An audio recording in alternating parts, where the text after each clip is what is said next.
வணக்கம் நண்பர்களே, பிரச்சனை தீர்க்கும் மந்திரங்கள் என்ற நமது சேனலுக்கு உங்களை அன்புடன் வரவேற்கிறோம். இன்று நாம் பார்க்க போவது மந்திரங்கள் முதலில் எப்படி தோன்றின என்ற சுவாரஸ்யமான விஷயம் பற்றியது. ஆயிரக்கணக்கான ஆண்டுகளுக்கு முன்பு வேத கால ரிஷிகளும் சித்தர்களும் ஆழ்ந்த தியானத்தில் ஈடுபட்டனர். அப்போது அவர்கள் இயற்கையில் இருக்கும் நுட்பமான அதிர்வுகளையும் ஒலிகளையும் உணர்ந்தனர். அந்த தெய்வீக ஒலிகளை மனிதர்கள் உச்சரிக்கக்கூடிய வார்த்தைகளாக மாற்றியதே மந்திரங்கள் என்று இந்து மரபு கூறுகிறது.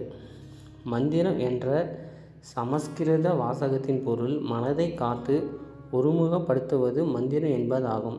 இந்து மரபின்படி இந்த பிரபஞ்சத்தின் முதல் ஒலி ஓம் ஆகும். இந்த ஓம் ஒலியிலிருந்தே பல்வேறு மந்திரங்கள் தோன்றியதாக நம்பப்படுகிறது. பழங்கால மக்கள் மழை, சூரியன், காற்று, நெருப்பு போன்ற இயற்கை சக்திகளை மதித்தனர். அந்த சக்திகளின் அருளை பெறவும் தங்களை பாதுகாத்துக் கொள்ளவும் குறிப்பிட்ட மந்திரங்களை உச்சரித்தனர். பின்னர் ரிக்வேதம், யஜுர்வேதம், சாமவேதம் மற்றும் அதர்வண வேதம் ஆகிய வேதங்களில் உள்ள புனித பாடல்களாக மந்திரங்களாக தொகுக்கப்பட்டன. காலப்போக்கில் பல முனிவர்கள், சித்தர்கள், ஆன்மீக ஞானிகள் அவற்றை மேலும் வளர்த்தனர். இன்றும் பலர் மந்திரங்களை பக்தியுடனும் நம்பிக்கையுடன் ஜபிக்கின்றனர். மந்திர ஜபம் மன அமைதி, தன்னம்பிக்கை, கவனக்குவிப்பு மற்றும் ஆன்மீக வளர்ச்சிக்கு உதவுவதாக பலர் அனுபவம் வாய்ந்தவர்கள் கூறுகிறார்கள்.